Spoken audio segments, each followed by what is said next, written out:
दोस्तों, हम अपने जीवन में हमेशा अपने मन को लेकर परेशान रहते हैं। हम ये सोचते हैं कि हमारा मन भला शांत कैसे होगा। हमारे मन में तो तरह तरह के विचार चल रहे हैं। हम काम कुछ और करना चाहते हैं, लेकिन हमारा मन हमसे कुछ और ही काम करवा लेता है। तो इससे पहले कि आप अपने मन को शांत करने का प्रयास करें, उससे पहले ये जानना जरूरी है कि मन का व्यवहार शांत होने वाला है ही नहीं। अगर मन शांत होने वाला हो सकता तो इस दुनिया में सभी के मन शांत हो गए होते और हर कोई अपना जीवन सुखी सुखी बिता रहा होता। फिर ना तो कोई हंगामा होता और ना ही किसी तरह की कोई तकलीफ। सभी का जीवन खुशी खुशी बीत रहा होता। फिर ना तो आप और ना ही मैं पैसे कमाने के पीछे भाग रहे होते। समस्या तो यह है कि हम ज्यादा से ज्यादा चीजें इकट्ठा करना चाहते हैं, क्योंकि हमें लगता है कि हमारे पास जितनी ज्यादा चीजें होंगी हम उतना ही सुखी रहेंगे। लेकिन वास्तविकता तो यही है कि बाहर की किसी भी चीज में कोई सुख नहीं है और ना ही उनमें कोई दुख है। और यही कारण है कि जब हम किसी चीज के पीछे भाग रहे होते हैं, जब हम कोई चीज पाना चाहते हैं, तो उसे पाकर हमें पल भर के लिए खुशी तो मिलती है, लेकिन बाद में हम उस खुशी का एहसास नहीं कर पाते। वह खुशी दुख में परिवर्तित हो जाती है। और इसी प्रकार से हम एक चीज से दूसरी चीज, दूसरी से तीसरी चीज के पीछे लगातार भागते रहते हैं, क्योंकि हमें ऐसा ही लगता है कि यदि हम वो चीज पा लेंगे तो हम सुखी हो जाएंगे। लेकिन वास्तविकता में वही सुख हमारे दुख का कारण बन जाता है, जिस कारण हमारा मन बेचैन रहने लगता है। हम उस चीज को पाने के लिए तरह तरह के उपाय करते हैं, जिस कारण हमारा मन और भी बेचैन होने लगता है। और ये बेचैनी धीरे धीरे चिंता का रूप ले लेती है और हमारा मन पूरी तरह से अशांत हो जाता है। हमें कुछ भी अच्छा नहीं लगता। हमें लगता है कि जो कुछ हमने मांगा था ठीक उसका उल्टा हो रहा है, सब कुछ हमारे विपरीत जा रहा है। और फिर हम अपने मन को शांत करने के लिए ध्यान करना शुरू करते हैं, क्योंकि एक ध्यान ही वो मार्ग है जो हमें ज्ञान की ओर ले जाता है। वह हमें ये बताता है कि बाहर किसी भी चीज में कोई सुख नहीं है और ना ही दुख है।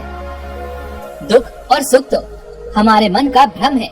यह हमारे मन की एक उपज है, जिसके लालच में हमारा मन हमें यहाँ वहाँ भगाता रहता है। जैसे कि महीनों से भूखे एक भिखारी को अगर एक सूखी रोटी भी मिल जाए तो वह उसके लिए सुख है, वह उसके लिए अमृत है। और ठीक उसी के विपरीत यदि किसी धनवान के घर पर 56 प्रकार के भोग भी पक जाए, तब भी वह उसे खाकर दुखी ही रहेगा। यह तो उनकी मनस्थिति पर निर्भर करता है। इसे और अच्छे से समझने के लिए आज की जो बहुत कहानी मैं आपको सुनाने जा रहा हूँ, इस कहानी के माध्यम से आप ये समझ पाएंगे कि हमारे मन की स्थिति क्या है और हम इसे कैसे नियंत्रित कर सकते हैं। एक समय की बात है, एक गांव में एक युवक रहता था, जिसका मन बहुत ही अशांत रहता। वह हमेशा तनाव में रहता। वह अपने मन को शांत करना चाहता था, लेकिन उसे कोई भी उपाय नजर नहीं आ रहे थे। उसके जीवन में कई प्रकार के दुख थे, जिनके कारण वह हमेशा तकलीफ में रहता, तनाव में रहता।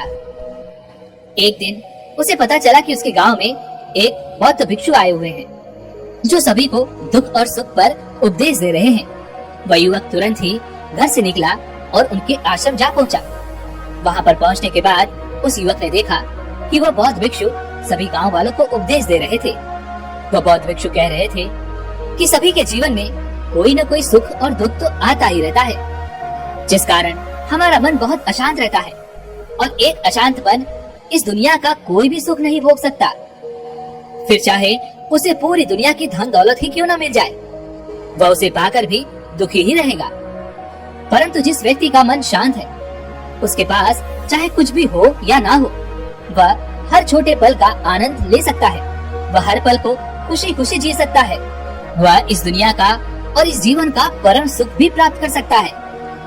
इतना कहकर उन बौद्ध भिक्षु ने अपना प्रवचन समाप्त कर दिया और वापस आश्रम की ओर लौट गए। वह युवक भी उनके पीछे पीछे आश्रम पहुंच गया और उस युवक ने उन बौद्ध भिक्षु से कहा, हे गुरुवर, अभी कुछ देर पहले आप उपदेश दे रहे थे कि एक शांत मन हर पल का आनंद ले पाता है, हर पल को सुखी सुखी जी पाता है। लेकिन इस दुनिया में सभी के पास मन है और सभी के मन अशांत है, तो ऐसे में भला अपने जीवन को कोई सुखी सुखी कैसे जी सकता है? इस दुनिया में शांत मन किसी के पास नहीं। मेरे पास भी एक ही मन है और वह भी शांत ही है। हे गुरुवर, क्या आप मुझे बता सकते हैं कि मैं अपने इस मन को कैसे शांत करूं? तभी उन बौद्ध भिक्षु ने उस युवक को ध्यान के बारे में समझाया, ध्यान के फायदे बताए और उससे कहा, भंते, ध्यान करने से हमारा मन शांत हो जाता है। हम विचारों के दलदल से बाहर आने लगते हैं और इस कारण हमारे जीवन में सुख उत्पन्न होने लगता है। यदि तुम भी अपने जीवन में सुखी होना चाहते हो, अपने मन के इन विचारों के दलदल से बाहर निकलना चाहते हो, तो तुम्हें ध्यान करना चाहिए। तुम्हें ध्यान का अभ्यास करना चाहिए, क्योंकि यही वो मार्ग है जो तुम्हारे मन को शांत कर सकता है और तुम्हें सही राह पर ला सकता है। उस युवक ने उन बौद्ध भिक्षु की बात मान ली। उस युवक ने उन बौद्ध भिक्षु को प्रणाम किया और वापस घर चला गया। घर पहुंचने के बाद उसने ध्यान करना शुरू किया। वह रात भर ध्यान करता रहा, लेकिन उससे उसे कोई लाभ नहीं हुआ। इस कारण वह अगली सुबह फिर से उन बौद्ध भिक्षु के पास पहुंचा और उन बौद्ध भिक्षु से कहता है, हे गुरुवर, आपके कहे अनुसार मैंने रात भर ध्यान किया है, लेकिन उससे मुझे कोई लाभ नहीं हुआ। मेरा मन तो अभी भी अशांत है। आप तो कह रहे थे कि ध्यान करने से हमारा मन शांत हो जाता है। तभी वह बौद्ध भिक्षु उस युवक से कहते हैं, ध्यान कोई एक बार करने की चीज नहीं है, यह तो अभ्यास है और धीरे धीरे समय के साथ मन शांत होता जाएगा। इस पर वह युवक कहता है, हे गुरुवर, मेरे पास इतना समय नहीं है। मुझे कोई ऐसा मार्ग बताइए जिससे जल्दी जल्दी मेरा मन शांत हो जाए और मैं खुशी खुशी अपना जीवन जीने लगूं। ऐसे तो मेरा बहुत समय बर्बाद हो जाएगा। मुझे कुछ ऐसा बताइए गुरुदेव, जिससे मेरा मन आज के आज और अभी शांत हो जाए, जिससे मैं सुख की अनुभूति कर पाऊं, मुझे सुकून मिले। उस युवक की यह बात सुनकर वह बौद्ध भिक्षु मुस्कुराने लगे। उन्होंने उस युवक से कहा, भंते, मेरे पास तुम्हारे लिए कुछ ऐसा है जिससे तुम्हारा मन अभी के अभी शांत हो जाएगा। इतना कहकर वह बौद्ध भिक्षु अपने आश्रम में गए और अंदर से एक घड़ा लेकर आए और वह घड़ा उस युवक को थमाते हुए कहते हैं, जाओ और पास ही के बह रही उस नदी से इस घड़े में पानी भर कर लाओ। उन बौद्ध भिक्षु के इतना कहने के बाद उस युवक ने वह घड़ा हाथ में ले लिया और उसके बाद मन ही मन वह सोच रहा था कि लगता है ये गुरु पागल है, इन्हें कुछ नहीं पता। भला ये घड़ा मेरे जीवन में शांति कैसे ला सकता है, ये मेरे मन को शांत कैसे कर सकता है। लेकिन उसके पास और कोई रास्ता नहीं था, जिस कारण उसने वह घड़ा लिया और पास वाली नदी के पास पहुंच गया। उसने उस नदी में से उस घड़े में पानी भरना शुरू किया, लेकिन जैसे ही उस व्यक्ति ने उस घड़े को नदी से बाहर निकाला, तो उस युवक ने देखा कि उस घड़े के चारों ओर छोटे छोटे छेद हैं, जिससे पानी तेजी से बाहर की ओर निकल रहा था। उसने लगातार कई बार प्रयास किए, लेकिन अथक प्रयासों के बाद भी वह उस घड़े को पूरा नहीं भर पाया और थक हार कर वह उन बौद्ध भिक्षु के पास वापस लौटा और क्रोधित होकर कहता है, हे गुरुवर, आपने ये कैसा घड़ा दिया है? इसके चारों तरफ तो छेद है, भला मैं इसमें पानी कैसे भर कर ला सकता हूँ? जब भी मैं पानी भरता हूँ, इस घड़े के छेदों से सारे पानी बाहर निकल जाते हैं। इस घड़े को मैं पूरा नहीं भर सकता। तभी वह बौद्ध भिक्षु उस युवक को शांत कराते हुए कहते हैं, भंते, शांत हो जाओ, तुम्हें तुम्हारे प्रश्न का जवाब ही तो दे रहा हूँ, और यदि तुम क्रोधित अवस्था में इस जवाब को सुनोगे तो इसे समझना तुम्हारे लिए मुश्किल हो जाएगा। इसलिए शांत हो जाओ और मेरी बात समझने का प्रयास करो।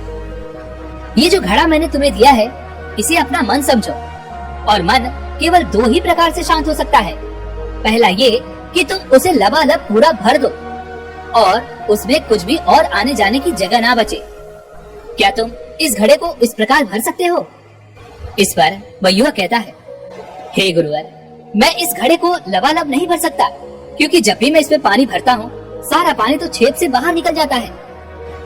तभी वह बौद्ध भिक्षु उस युवक से कहते हैं, ठीक इसी प्रकार हम भी अपने मन को कभी नहीं भर सकते। हम जितना इसमें डालते जाएंगे, वह सब कुछ हमारे शरीर के द्वारा बाहर आता रहेगा। फिर चाहे वो क्रोध हो, प्रेम हो, दया हो या फिर करुणा, ये सब कुछ हमारे शरीर के माध्यम से बाहर आता ही रहेगा। तभी वह युवक कहता है, हे गुरुवर, तो वो दूसरा मार्ग कौन सा है जिससे हम अपने मन को शांत कर सकते हैं? इस पर वह बौद्ध भिक्षु उस युवक से कहते हैं, दूसरा मार्ग यही है कि तुम अपने मन को पूरी तरह से खाली कर दो और उसमें कुछ भी ना रह जाए। तभी आगे वो बौद्ध भिक्षु उस युवक से प्रश्न करते हुए कहते हैं, क्या तुम इस घड़े को खाली कर सकते हो? इस पर वह युवक कहता है, हे गुरुवर, ये घड़ा तो अपने आप ही खाली हो जाएगा, मुझे इसे खाली करने की क्या जरूरत है? तभी वो बौद्ध भिक्षु उस युवक से कहते हैं, ऐसे नहीं, इसमें तुम पानी डालते रहो और इसे खाली करके दिखाओ। तभी वो युवक कहता है, हे गुरुवर, ये कैसी बात हुई? अगर मैं इसमें पानी डालता रहूंगा तो ये खाली कैसे होगा? ना तो ये खाली होगा और ना ही भरेगा। इस तरह से तो मेरा पूरा जीवन लग जाएगा, लेकिन ना मैं इसे खाली कर पाऊंगा और ना ही ये भरेगा। इस पर वो बौद्ध भिक्षु कहते हैं, तुमने तो राज की बात खुद ही बता दी। युवक बड़े अचरजता से कहता है, कौन सी राज की बात?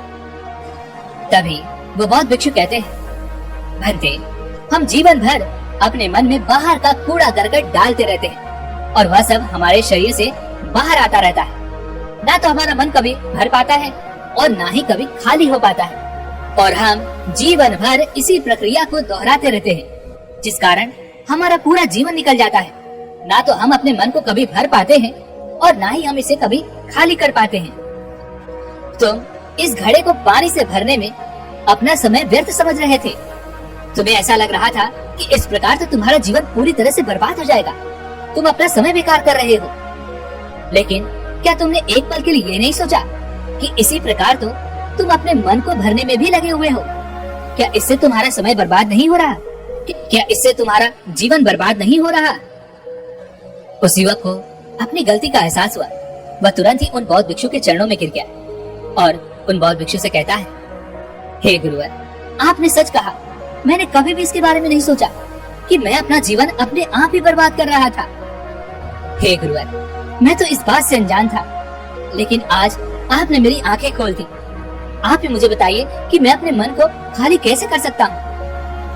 तभी वो बौद्ध भिक्षु कहते हैं, भंते, ये तो बहुत ही सरल है। बाहर का कूड़ा करकट अपने भीतर मत जाने दो। इस प्रकार तुम्हारा मन अपने आप ही खाली हो जाएगा।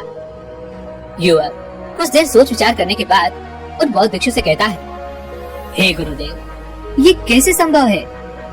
जो भी हम देखते हैं, सुनते हैं, वो हमारे मन में ही तो जाता है, वो हमारे भीतर की ओर ही तो जाता है। फिर मैं उसे कैसे रोक सकता हूँ? इस पर वो बौद्ध भिक्षु मुस्कुराने लगे और उस युवक से कहते हैं, भंते, मैं तुम्हें यही तो समझाने का प्रयास कर रहा हूँ कि मन को केवल ध्यान से ही जीता जा सकता है, और एक दिन ध्यान करने से कुछ नहीं होने वाला। हमें इसके लिए समय देना होगा, हमें इसके लिए धैर्य रखना होगा, इसका निरंतर अभ्यास करना होगा। आगे वो बौद्ध भिक्षु उस युवक से कहते हैं, भंते, क्या तुम्हें प्यास लगी है? युवक कहता है, हाँ गुरुदेव, मुझे बहुत जोरों की प्यास लगी है। इस पर उन बौद्ध भिक्षु ने उस युवक को पानी पिलाया और कहा, ये लो, ये पानी पी लो, इससे तुम्हारी प्यास बुझ जाएगी। लेकिन मुझे एक बात बताओ, क्या आज पानी पी लेने से फिर तुम्हें कभी प्यास नहीं लगेगी? तुम कभी फिर मुझसे पानी तो नहीं मांगोगे? इस पर वह युवक कहता है, हे गुरुवर, आप ये कैसी बातें कर रहे हैं? पानी तो हमारे जीवन का एक हिस्सा है, इसके बिना तो हम मर जाएंगे। और आप कह रहे हैं कि मैं आज पानी पी लूं और उसके बाद मैं कभी पानी ना पीऊं, ये भला कैसे संभव है? प्यास तो हमें रोज लगती है और हम रोज पानी पीते हैं, इसके बिना तो हम मर जाएंगे। तभी वह बौद्ध भिक्षु मुस्कुराते हुए उस युवक से कहते हैं, ठीक इसी प्रकार एक दिन के ध्यान से हमारा मन तृप्त नहीं हो सकता, उसे भी रोज भूख लगती है और उसे रोज का रोज हमें आहार भी देना पड़ता है। और हमारा मन विचार खाता है, उसे भी रोज पानी पीने की जरूरत पड़ती है। और ठीक उसी प्रकार हमें नित्य दिन ध्यान करने की भी जरूरत पड़ती है। और जब हम निरंतर ध्यान करते हैं, इसका अभ्यास करते हैं, तो देखते ही देखते हमारे मन की भूख शांत होने लगती है और एक समय पर वह सारे विचार उत्पन्न करना बंद कर देता है। तब वो बाहर से कुछ भी ग्रहण नहीं कर पाता और जो कोई भी विचार हमारे भीतर हैं, वो सारे विचार देखते ही देखते समाप्त हो जाते हैं। और इसी प्रकार धीरे ही धीरे हमारा मन शांत होने लगता है। आगे वो बौद्ध भिक्षु उस युवक से कहते हैं, भंते, तुम ही तो कह रहे थे कि तुमने रात भर ध्यान किया है, लेकिन उसके बाद भी तुम्हारा मन शांत नहीं हो रहा। भंते, तुम चाहो तो एक दिन के लिए ध्यान कर सकते हो, चाहो तो पूरा दिन भर तुम ध्यान करो, लेकिन इसका लाभ भी तुम्हें उतना ही मिलेगा। अर्थात कि मान लो तुम एक दिन के लिए ध्यान करते हो, तो इससे तुम्हारे मन को भी शांति केवल कुछ समय के लिए ही मिलेगी। ये हो सकता है कि वह 1 घंटे के लिए शांत रहे या फिर केवल कुछ क्षणों के लिए, लेकिन वह शांत अवश्य होगा। लेकिन जैसे ही उसे फिर से भूख लगेगी, वह फिर से अशांत हो जाएगा, वह फिर से यहाँ वहाँ भागने लगेगा और वह अपने विचारों की तलाश में आगे बढ़ेगा, क्योंकि उसे भी तो भूख लगी है, उसे भी तो खाना चाहिए, उसे भी तो पानी चाहिए। जैसे कि जब तुम्हें भूख लगती है, तुम अशांत हो जाते हो, क्योंकि तुम्हें भोजन चाहिए, पानी चाहिए, ताकि तुम अपने पेट की इस भूख को मिटा सको और तुम्हें शांति मिले। इस पर वह युवक कहता है, हे गुरुवर, आप सत्य कहते हैं, मैं ही गलत था, मेरी ही गलती है। हे गुरुवर, मैं अपने मन को अवश्य शांत करके रहूंगा, फिर चाहे इसके लिए मुझे कितना भी समय क्यों न लग जाए, मैं भी उस सुख को प्राप्त करके ही रहूंगा। अब से मैं अपना समय यूं ही व्यर्थ नहीं गवाऊंगा। मैं इस खाली घड़े में पानी भर के अपने जीवन को बर्बाद नहीं करना चाहता। मैं अपने मन को शांत करके ही रहूंगा। मैं अपने मन को पूरी तरह से खाली कर दूंगा। इतना कहकर उस युवक ने उन बौद्ध भिक्षु को प्रणाम किया और वापस अपने घर की ओर लौट गया। दोस्तों, हम लोगों के जीवन में भी कई प्रकार की समस्याएं हैं और हम उन समस्याओं का समाधान करना चाहते हैं, और अंत में हमें जो मार्ग मिलता है वह है ध्यान। हम ध्यान तो करना चाहते हैं, लेकिन हम उसके परिणाम को तुरंत पाना चाहते हैं। जब हम शुरू में ध्यान करते हैं तो हमें उसका कुछ भी लाभ नहीं मिलता और हमें लगता है कि यह व्यर्थ है, इससे हमें कोई भी फायदा नहीं होने वाला, क्योंकि हमें तो सब कुछ जल्दी जल्दी चाहिए। लेकिन वास्तविकता तो यही है कि ध्यान सब्र और समय मांगता है, और साथ ही उसे शांति भी चाहिए। परंतु हम तो इतने अशांत हैं कि हमारे भीतर ये तीनों चीजें नहीं हैं। इसलिए अपने भीतर धैर्य पैदा करें। जब आपके भीतर धैर्य पैदा होगा, तभी आप सब्र, समय और शांति के महत्व को समझ पाएंगे, और फिर आपका समय चाहे कैसा भी क्यों न चल रहा हो, आप हर समय खुश रहना सीख जाएंगे। अगर आपका मन अशांत है, तो यह किसी और के हाथों में नहीं है कि वह आपके मन को शांत कर सके।